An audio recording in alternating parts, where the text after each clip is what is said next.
as Snow White, and it's been an interesting casting because this woman is extraordinarily woke, as everyone is in Hollywood, but she's woke in a way that's quite deranged. Tell us a little bit about your version of Snow White. Yeah, I mean, Snow White is the girl you remember, but she's definitely made for the modern age, and there's such an emphasis on what it really means to be the fairest of them all. And for Snow White, it's coming to terms with finding herself and finding her inner voice and finding a sense of agency so that she can be a just ruler and a wonderful Then the queen. star of the film, RachelZegler, proceeded to light all that goodwill on fire. She made it clear that she thinks the story of Snow White is actually very creepy and misogynistic. RachelZegler is facing a major setback as her woke version of Snow White gets pulled from theaters. Now she's trying to reinvent herself because there's been so much blowback, and you can only imagine the studio calls about this woman behind the scene like, oh my God, we're $242 million in, and our lead actress hates our Once film. upon a time, Disney thought they had a goldmine, a live-action reboot of Snow White, the princess that started it all. It was supposed to be a magical return to the classics, but instead it turned into a total disaster. Now, theater chains are pulling the movie off their schedules. Gone, just like that. And honestly, people are shocked. This almost never happens with Disney, the studio known for turning old remakes into money machines, but this time things didn't go as planned. RachelZegler is right in the middle of the backlash. When Snow White finally hit theaters, you'd expect at least some fans to show up, even just out of curiosity. But nope, Rachel showed up to a nearly empty theater. She sat in the front row, smiling and giggling at her own performance, while rows of seats around her stayed cold and empty. What was meant to be a blockbuster has now become a warning sign. Even Disney magic can fail when the audience feels disconnected. To film herself in a theater, totally empty, giggling, tee-hee-heeing with total glee. Clips of RachelZegler laughing alone in the empty theater quickly went viral. And as expected, the internet showed no mercy. People mocked the scene, calling it awkward, cringy, even sad. Comments poured in, roasting everything from her performance to the empty seats around her. It was ouch. And then ouch again. What was meant to be a proud moment turned into a meme, and not the good kind. That at every premiere and everything I do, people will wait in line to see. Well, this really didn't age well. First, the empty theater, then Rachel's awkward, almost manic reactions that followed. And to make things worse, the reviews came in, and they were brutal. Critics slammed the movie as a preachy, joyless mess, which honestly sucks because Rachel had pitched the film as something fresh and meaningful, a modern moral reboot meant to uplift and empower. But somewhere along the way, that message got lost, and instead of feeling inspired, people just felt disconnected. We have a different approach to what I'm sure a lot of people will assume is a love story just because, like, we cast a guy in the movie. Right. Andrew Burnap, great dude. But instead of inspiring anyone, the film ended up annoying the living daylights out of die-hard Disney fans. These were people who came looking for magic, nostalgia, and a classic fairy tale feel, not lectures and drama. They didn't want a story that scolded them or tried too hard to be modern. They just wanted to feel that childhood wonder again. And sadly, Snow White didn't deliver. Does this mean that it's no longer 1937 and we absolutely wrote a Snow White that is not going to be saved by the prince? She's not going to be saved by the prince, and she's not going to be dreaming about true love. She's dreaming about becoming the leader she knows she can. And the backlash has been swift and honestly brutal. Fans aren't holding back. Some are even saying that the original 1937 Snow White will outlive this Hollywood trash by decades. And now reports are coming in that things behind the scenes have gotten pretty intense. Insiders say RachelZegler is under serious emotional stress, dealing with all the hate, pressure, and nonstop criticism. What started as a dream role has turned into a PR nightmare. And despite my cracks and my breaks, and there are many of them. Yeah, you can't really blame her for breaking down. This movie didn't just get bad press, it got all bad press. There were crazy rumors flying about drama on set, creative disagreements, and backstage beef that completely hijacked the conversation. By the time the movie hit theaters, no one was talking about the story or visuals anymore. It was all about who was mad at who. What we're hearing now is that Rachel and Gal Gadot weren't exactly best friends. That tension, combined with painfully low box office numbers, led to theaters bailing out fast, way faster than the audience did. Gal Gadot's Snow White is not listed as one of the worst films in history. Right now it has a 1.5. Okay, this isn't looking good. Markets reported near-empty screenings on opening weekend, and that's when the real panic set in. Safe to say, this may be Disney's biggest flop yet. Now let's be real. Disney is famous for pushing their films hard when they believe in them.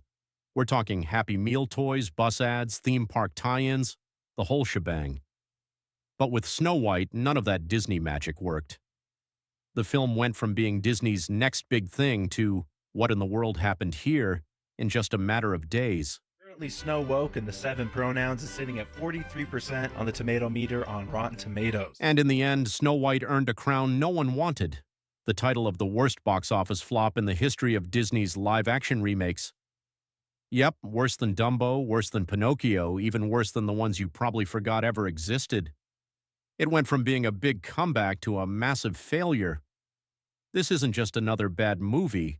It's a historic flop that Disney is going to want to forget. Well, the reaction has been absolutely horrible. It is the worst box office from a Disney live-action remake that they've ever done in Dumbo. If Snow White was supposed to be RachelZegler's big Hollywood glow-up, well, that glow clearly exploded in her face. Insiders say she's been hit hard by the reality that what was meant to showcase her talent now feels like the start of a downward spiral. And of course, things aren't helped by the ongoing Cold War with Gal Gadot, because what's a Hollywood disaster without a little co-star drama, right? Gal, playing the evil queen, is rumored to be Rachel's nemesis. From the early days of the press tour, whispers started flying that these two were clashing, especially over their political views. Gal being of Jewish descent, and Rachel outspoken about Palestine, it was a recipe for tension. If I'm going to stand there 18 hours in a dress of an iconic Disney princess, I deserve to be paid for every hour that it is streamed on. And when you're stuck together on a global promo tour, well, that's a recipe for awkward silences and a lot of side-eye. Things really came to a head when Gal planned a big cast and crew celebration. The idea was to bring everyone together. Sweet, right? Until it turned into the Met Gala of passive-aggressive side conversations. Rachel? She didn't even show up.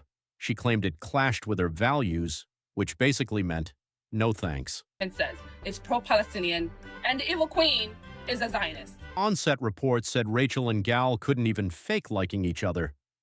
Rumors about ideological spats and political disagreements got so intense that filming had to be rescheduled more times than anyone could count. This led to skyrocketing budgets, overworked editors, and hours of footage that just didn't work. Editors were practically doing dark magic, trying to stitch together scenes that remotely made sense.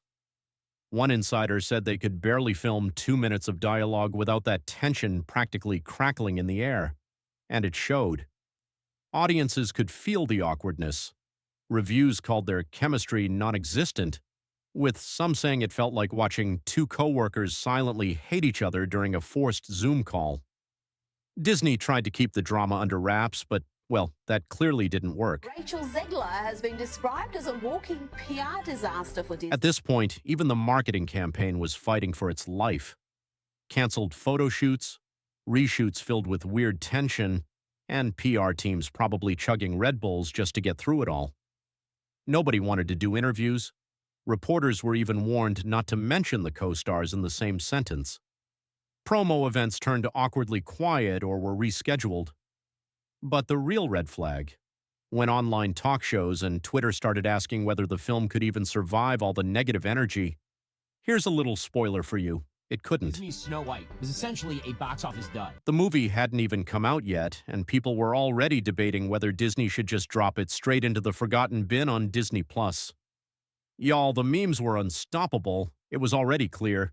This was shaping up to be one of the most talked-about flops in Disney history. She refused to keep her fat mouth shut. Theaters scrambled to replace Snow White with literally anything else. Horror flicks, rom-coms, even reruns of old blockbusters were pulling in more viewers. Insiders revealed that entire screening schedules were being scrapped because of how badly the movie was flopping. The final nail in the coffin came when theaters just gave up. Disney execs held on to one last hope. Maybe a strong second weekend could turn things around. You know, maybe word of mouth would do what marketing couldn't. But nope. Instead, things got worse. More theaters pulled the movie. It was a total disaster. Well, the reaction has been absolutely horrible. It is the worst box office from a Disney live-action remake that they've ever done in Dumbo. So, theaters were freeing up screens left and right, choosing literally any other movie over Snow White. That sent a loud and clear message. Nobody believed this film could make a comeback. Not even Disney's YouTube channels with cat videos and Minecraft parodies were pulling more views than their massive-budget Snow White.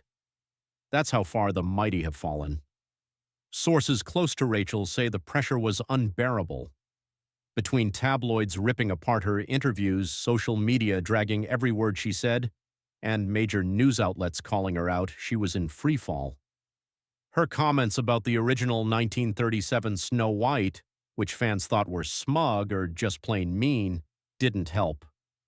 Disney left the comment sections open, which, let's be honest, was probably the boldest move of the whole project.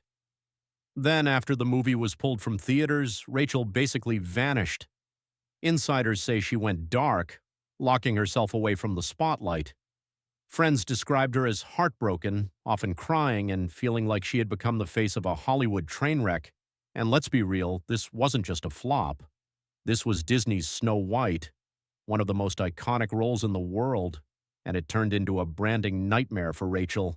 That's a brutal weight to carry. Now, Hollywood's nervous. Even though most people agree she's talented, no one wants to risk a repeat of this disaster. Some studio execs are reportedly hesitant to cast her in big-budget films, worried about dragging the same drama onto their sets. It's not just Rachel either. There's talk that anything with Gal Gadot or Zegler could now come with the stench of Snow White's spectacular failure. To top it off, Gal Gadot's camp is reportedly pointing fingers, blaming Zegler for most of the chaos, especially her viral moral message interviews and political soundbites that had fans ready to quit before the movie even released. It's become a full-on blame game,